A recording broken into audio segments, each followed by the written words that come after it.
to Bonita's Kitchen. What I'm going to be making for you today is homemade bread. I'm going to show you a few ingredients and then we'll get started. We're going to have flour, sugar, salt, yeast and butter. It doesn't matter what brand or kind of you use. Even in salt you could use sea salt, regular salt. I'll get started by putting our yeast, getting it ready to rise. And it's 2 tablespoonfuls of yeast. It could be fast rising or just regular yeast. And I'm going to put about ½ cup of lukewarm water and half a teaspoonful of sugar. This will help it rise.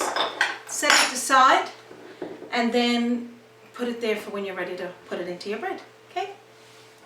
Okay, it's going to take about 5 minutes or so for your yeast to rise, and you know, sometimes you might get a batch of yeast that could have been frozen in the shop or whatnot, but if so, you can just start over with your yeast, and that's one good way of putting it in a bowl to start with. Okay, so we'll continue on with the rest of our ingredients while we're waiting for our yeast to rise. Okay, we got 8 cups of flour. We got 2 tablespoonfuls of melted butter, a teaspoonful of salt, 3 cups of lukewarm water, and we're going to be using 2 teaspoonfuls of sugar, but we did put 1 in our yeast already, so you don't need to add any more of that. Okay, so let's start adding our ingredients. Okay, so that's our 8 cups of flour, a teaspoonful of salt, and then we're going to have another teaspoonful of sugar. We're going to put in our 2 tablespoonfuls of melted butter. And now our yeast is risen, so we're going to add that to the top of the flour as well. Put to the side. And we're going to put 2 cups right away into our mixture and then add the other cup after. Okay, so let's start mixing.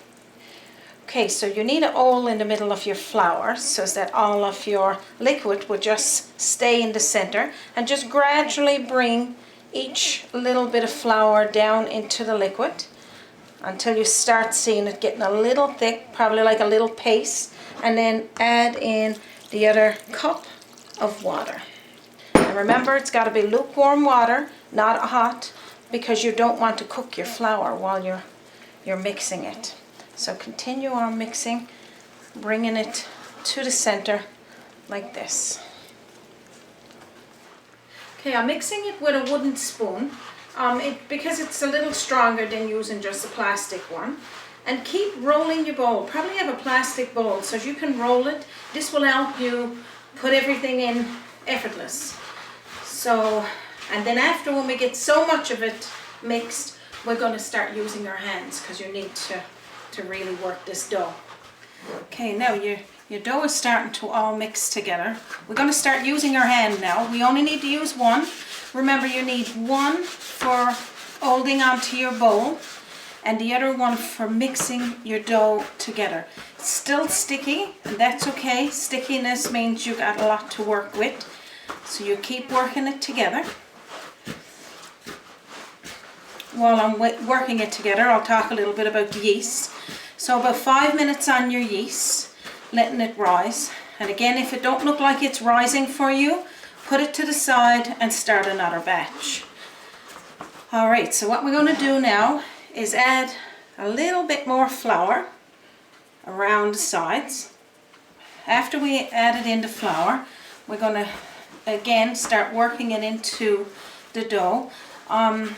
Remember, there was 12 cups of flour we started with, and just sprinkles of flour at the next portion of it like this, because it may be another ½ a cup, but that don't mean anything. That is just going to help you mix your dough all together.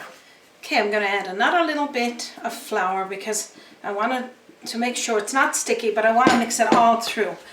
So continue like this, working your dough inwards and rolling your bowl, because this will make it easier for you to do it and it won't be so much work. Keep rolling it, then flip it over. You see it's nice and firm. You'll hear some cracking in your bread. This is good. You can poke it, press on it, doesn't matter. This is all help work your bread, make it nice and give it a good chance to rise nice. Okay, so we're going to another little sprinkle. So this sprinkles is probably, like I said, not even a half of a cup. This batch of dough should make at least 3 loaves of bread. And if you don't want 3 loaves, you can go 2 loaves and a batch of buns. So roll it all together to form a nice round dough. Now I'm going to flip it over. And I traditionally, and most people that I know, will make the sign of cross a couple of times on their bread, and then I cut the top just a little to help with the dough just for room to rise and expand. Okay, so this is what our dough would look like. That took about 15 minutes to put all that together, and about, say, 5-10 minutes prep work getting your ingredients all put in there. Again, the more you work your bread, the better it will rise. Nice cracking sounds in your bread is a good start, is a good way to know that your bread is going to be good. You can sprinkle a little small bit of flour over the top of this, because when it starts to rise, it might stick around the sides, and that's okay. I'm going to cover it with a lid. If you had a big bowl, I got a lid, and leave it in there for about a half an hour, 40 minutes to get it to rise up. Cover it with a nice big towel or blanket, and put it in the sun or in a warm area. And then I'll meet you back here in a couple of minutes to knead down. Okay, now our bread have rose for the first step, and it was about 40 minutes, and it looked something like this. So you're going to use your hand again. Keep one on the side of your bowl and the other one in the dough, and roll it around, and you can hear it cracking. Cracking is a good sign for your bread, because it means it's going to be good. Let's sprinkle a little bit more flour over it, and this is just to help bind it all together and not have it sticky. And do the same thing. Make a nice ball and then roll it over. Leave it for another half an hour, and then we can start putting it into our pans. Okay, we'll see you back here in just a little bit. Okay, now we're at our next step. Our bread is rose to get into the pans, but now I'm going to grease each pan. Just put a light amount of grease. You can use butter, you can use olive oil, and even if it's a non-stick pan, put a little bit of oil in there just in case. Okay, so that's that. We'll push that to the inside. Now we'll take our bread. As you can see, it's nice and risen, so I'm going to just put a little bit of flour on the top. So this is for dipping your ball of dough in, and I'll show you the amount that you would need for a small pan like this. You will cut about this size. You'll dip a little bit of it in the flour and roll it in under.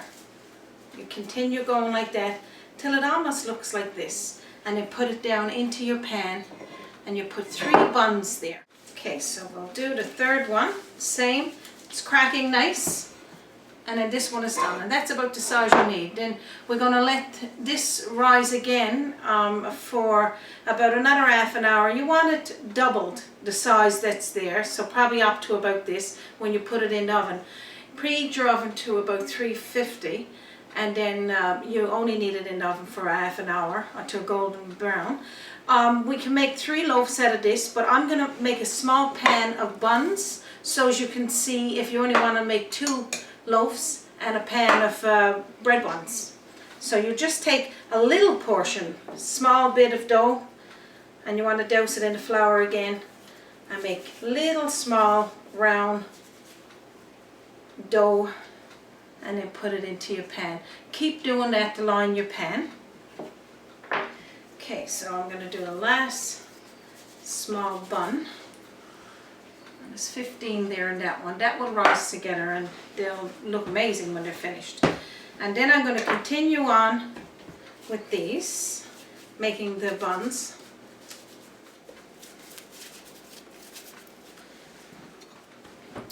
And our last bun for our 3 pans of bread and 15 buns. Now I got a little small bit of dough left over, and I'm going to show you how we would make Newfoundland toutons, and it's also called bankers.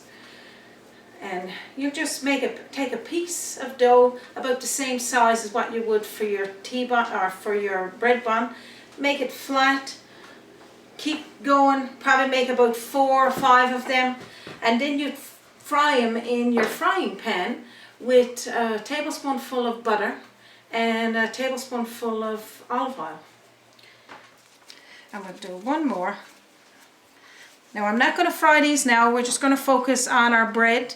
But this is what they look like for Newfoundland toutons. This is your buns and your bread. Okay, so now that we got all of our bread put into our pans, I'm going to cover it again with a towel or a small blanket, and keep it in a warm place again for about a half an hour until it's up again, half the size of what it is there, and then put it in the oven at 350 until it's golden brown for about a half an hour. But I'll meet you back here after it's risen, and I'll show you the next step. Okay, I wasn't going to do toutons, or better known as bankers, while I'm doing this bread episode, but while I'm waiting for it to rise, I'm going to show you now how I would go about frying these. So about a tablespoonful of olive oil and a tablespoonful of butter. Preheated pan, because you don't want to put it in when it's cold. And then what we're going to do is going to swizzle it around there, and then put each one, don't have to overcrowd it because you can do this 2 or 3 times. I'm going to put it in the pan, and I'm going to let them fry for about 4, maybe 5 minutes on each side until golden brown. So we'll just let that start cooking, and it looks something like that. And this is called fried toutons, fried bankers. Just let them cook. Okay, so now we're going to turn each one over. They look absolutely delicious. They're golden brown on that side, so that was about 4 minutes. And now we're going to let them fry on the opposite side. You want to stay by your pan because you don't want them to burn, because sometimes, you know, your butter is known to do that. That's why we're using olive oil with it. Okay, I'm going to be taking them out of my frying pan now. They look delicious. They're golden brown on the other side as well, as you can see. And what you can do after you take these out, while they're nice and warm, I'm going to turn off my heat there. While they're nice and warm, you can have them with molasses, or dip them in our way, which is with milk and sugar. Okay, we'll see you back here in a few minutes to continue with our bread. Okay, our bread and our rolls are ready to put in the oven. It was rising for about half an hour, 40 minutes. It all depends on how you want your bread to be. This is pretty good because it's going to rise another little bit in the oven. So we'll put it in for about a half an hour till golden brown on a 350 degree oven. Okay, so we're going to put the buns in. I got the bread already in there. So remember, 350 for about a half an hour until golden brown, and then we'll look at it. Okay, so we're going to be taking our bread out of the oven. I'll just take it one bun first. Okay, so the last bun, it looks like that.